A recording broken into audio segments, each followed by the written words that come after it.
Thank you for joining us for our series on generative AI. I'm Kevin Boyd, the CIO at the University of Chicago. I'm very pleased to have with me today Andrew Ferguson, a professor of molecular engineering at the University of Chicago. And Professor Ferguson is here today to talk to us about how generative AI can be used in science and research.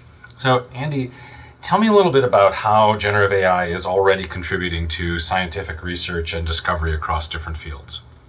Yeah, so I think it's useful to think about what generative AI is compared to sort of prior AI techniques we've been using. So you can sort of classify techniques into discriminative versus generative. So a discriminative technique, or maybe the older type techniques, where if you give me an example, I can classify it and tell you, this is an image of a cat or a dog. Generative techniques allow you to go backwards and say, give me some images that have these properties that look like a cat or look like a dog. And so to draw an example from, I think, popular science, or, I guess it's permeated the culture now, of course, ChatGPT, DALL-E 2, these are two famous generative models in the language space and the image space, which allow you to do things that I think we didn't even think were as possible maybe 5 or 10 years ago, that you can say, paint me a picture, with a castle and a lake and a unicorn, and it will generate this for you with sort of an incredible resolution. So we're doing something similar in science and engineering, and so I'll talk mainly in my field that I'm most familiar with, in molecular engineering, to help us design new molecules, new proteins, new materials that have particular properties. So it's really accelerating the pace of science if I can use an AI assistant to say, I would like a molecule that has properties that look like this, and it can generate one that then we can go ahead and sort of explore and test in the lab. Okay, that's really interesting. When you talk about generating a model of a molecule, I'm assuming that there's a lot of prior data that you're using to do that. And data has been a common theme in some of our segments in this series. Can you talk to me a little bit about how data is playing a role in generative AI in science and research?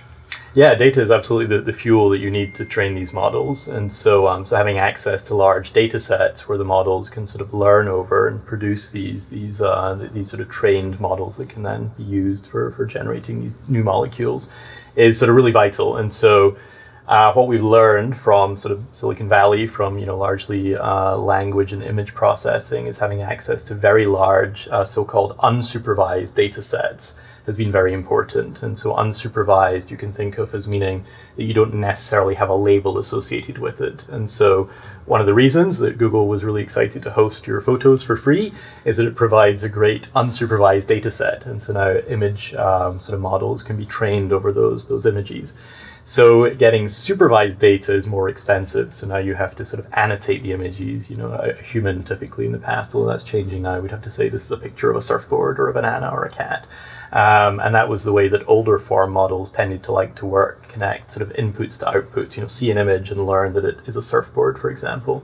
So in science and engineering, there are particular domains where we do have access to very large unsupervised data sets. For example, the protein data bank that contains all of the structures of proteins that we know as humankind, or there are similar databases for molecules, or perhaps small molecules, large molecules, polymers. And so that's where I think these models can really excel. And so now you can train a model to sort of, the way I like to think about it is, learn the rules of the game from the unsupervised data. What does it mean to be a protein? What does it mean to be a polymer?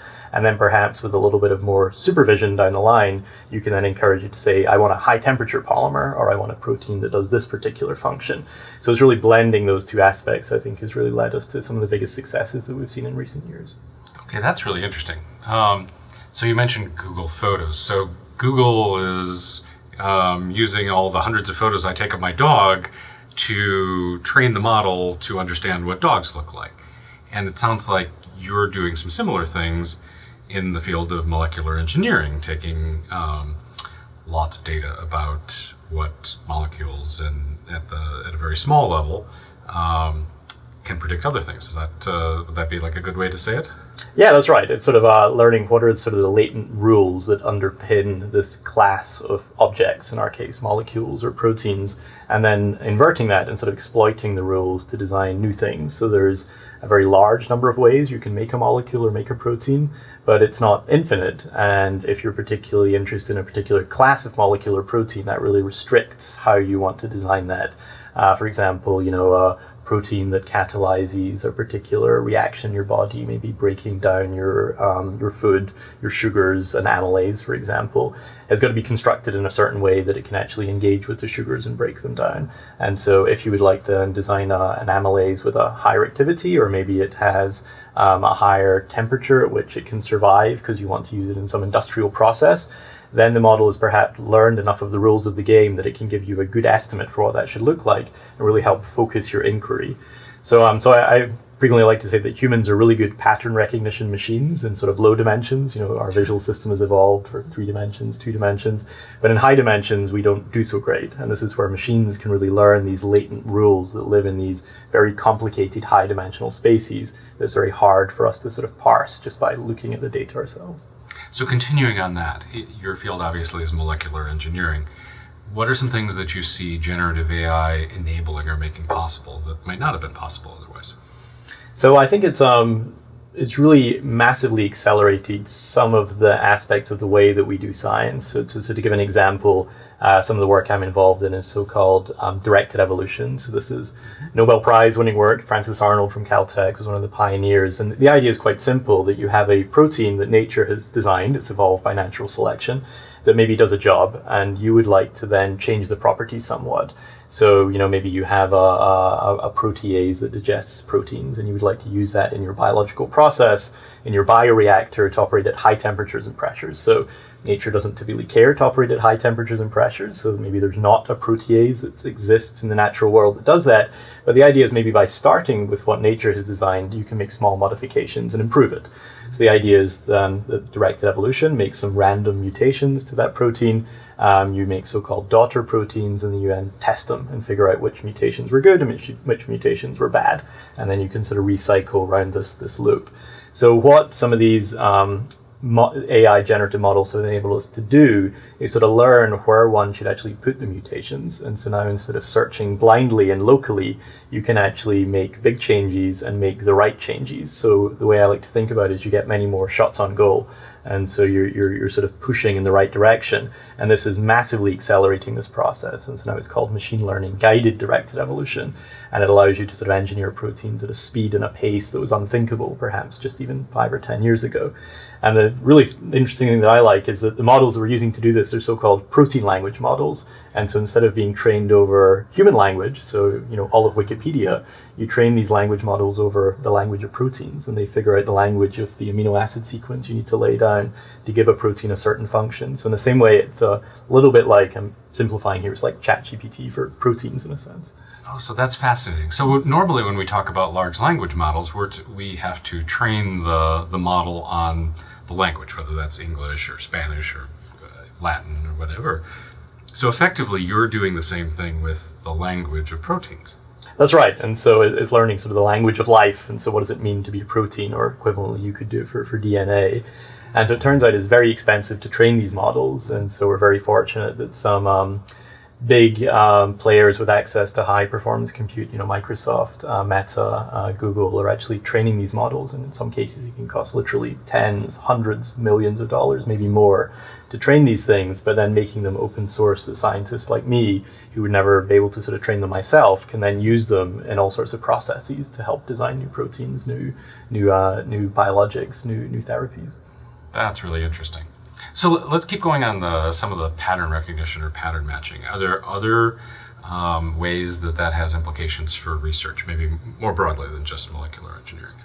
Yeah, so we frequently think about, you know, what are these models helping us to do? And so, you know, summarize and parse data. Maybe the older-fashioned way we would think about that is, could we have an AI that could give me a synopsis of this scientific article, or could it distill down what the essence of this collection of papers are?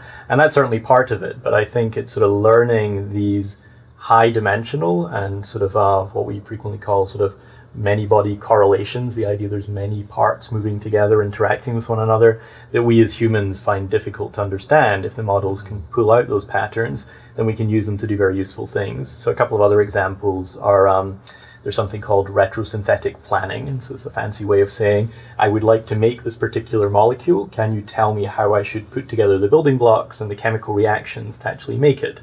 And so AI ML models are helping us to do that, and to sort of learn the patterns of the right chemical reactions with the right sort of yields and selectivities to sort of give you a high chance of making this product. Or another place that we've used it is in designing something called immunomodulators. And so this is in collaboration with some of my immuno colleagues in the Pritzker School of Molecular Engineering.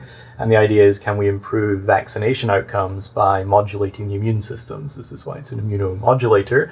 And so these are small molecules that can change how the immune system behaves to a vaccine. So maybe you would like, instead of getting a bad reaction to the flu vaccine, sometimes you have some lethargy, or perhaps you have a inflammatory reaction. Can we sort of mitigate those undesirable pathways and also boost the desirable pathways, produce sort of the immune response that you want to help sort of counter the bad bugs that you're vaccinating against? Well, that's exciting, and I think that's something that hits home for all of us, having come out of the recent COVID pandemic. The idea that we might be able to use some of the AI tools to more quickly develop a targeted vaccine in the future. That's really pretty exciting.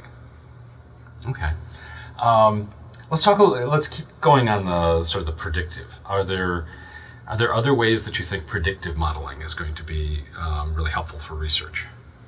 So I think one of the really exciting but I think difficult things that we're facing as a community is sort of a little bit of an incompatibility with perhaps the older fashioned way of doing science and the newer way of using sort of AI tools, in that many of the AI tools that we're working with are extremely flexible. It's really their sort of massive power, if you like, is being able to learn using a very similar architecture for your model.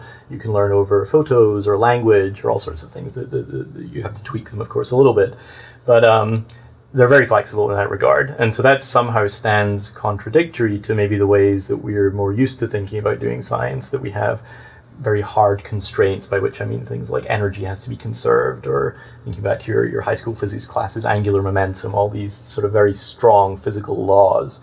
And so it turns out it's actually quite hard to make those things play together, these sort of hard constraints with these very flexible neural networks, these generative models that we're designing. But I think the field believes, of course, it's absolutely valuable to place these important constraints that we know the physical world operates by and educate the models about them. So this is known as physics-aware AI, or PAI. And so this is really still a frontier area, how we can bake in all of these important laws, we call them, the fancy name is inductive biases, into the model without compromising the model's capability of having, the fantastic accuracy or predictions that it already has. So we're hoping to sort of boost it by placing those two things together.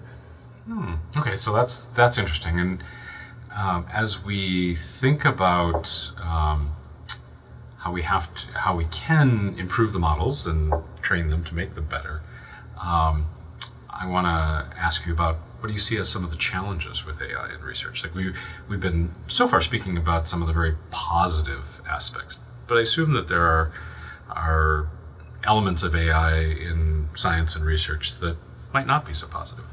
Yeah, absolutely. So I think maybe I'll answer first on a more technical level. So one is interpretability, and so these models are able to make fantastic predictions, but we don't always know why. And so you would like to sort of understand, why is it doing that? And so maybe again, a sort of an example that's quite popular would be sort of AlphaGo. And so this was the Go playing machine designed by DeepMind, and it would make moves that Go professionals would not understand why it's doing that.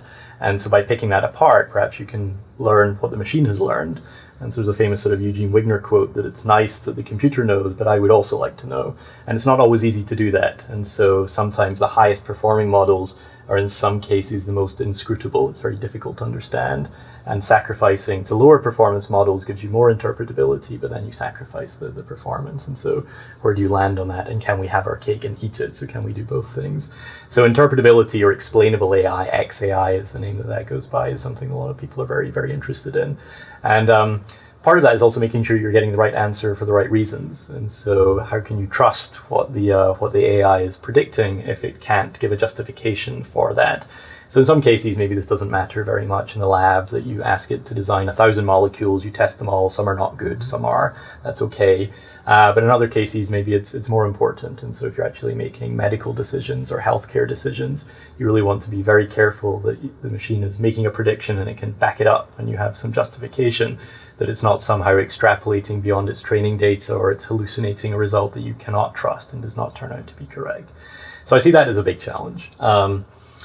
Another aspect is bias, and so a lot of our models have bias, and so the bias comes from the training data. And so despite the best efforts to try and curate things, there are biases. And so in the in the training data we put together for molecules or the immune system or proteins, there's definitely biases just based on where scientific inquiry has led us in the past, and those are overrepresented.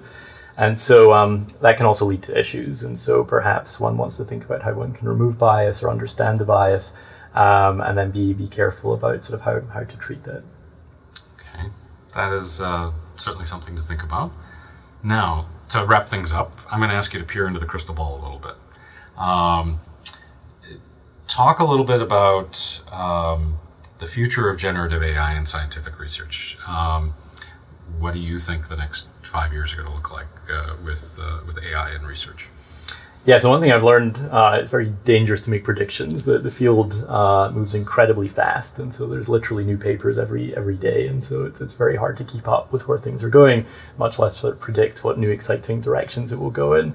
I think one thing we've learned is a lot of the work that's going on in Silicon Valley to do with language models, image processing, can be very profitably adapted to scientific research. And most profitably, I think, by combining it with the domain knowledge that we have as scientists. And so you can understand how to combine aspects of how one treats a molecule, how one designs a molecule, what the constraints are, with some of these very high-powered techniques that are coming out of sort of Silicon Valley. And so things most recently, it's a little bit of an alphabet soup, but DDPMs, denoising diffusion probability models, these are things like DALI 2 that are making images for you. There's something called conditional flow matching, which came out, which is very exciting about how you can use that to design new molecules or materials. And so I think combining those two things is something that will continue to be successful. I think there's a sociological aspect that people are worried, is AI going to put me out of a job? And so I don't think that's going to happen. I think that what one can say is that AI is not going to replace scientists, but perhaps scientists who use AI may replace scientists who do not. I think it's going to become just a commodity tool that we all use in our scientific inquiry in the same way as nobody uses a slide rule anymore. You use calculators or you use microcomputers, and so it's just going to become a tool in doing science. And the other direction I think is really exciting is combining generative AI with automated robotics into so-called self-driving laboratories. And so the idea is that the AI is somehow the brain that is sort of designing the molecules or the experiments that one should do, and then the automated robotics can actually execute the experiments and then recycle them to the AI, which learns in this so-called design, build, test, learn cycle.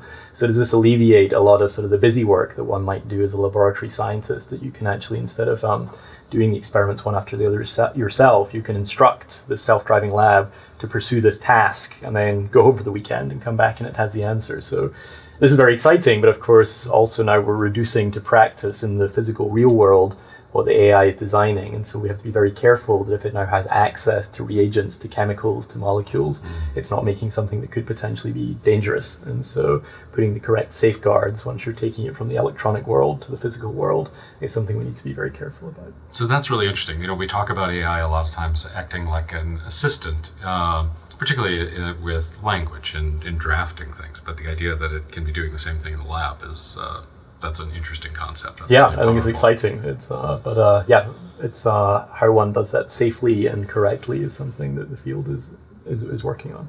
Very interesting. All right. Well, Andrew Ferguson, thank you so much for joining us today. This was very interesting. Happy to be here. Thank you, Kevin. It's great. And thank you for joining us for this latest segment on generative AI. I'm Kevin Boyd, the CIO at the University of Chicago. Have a great day. Thank you.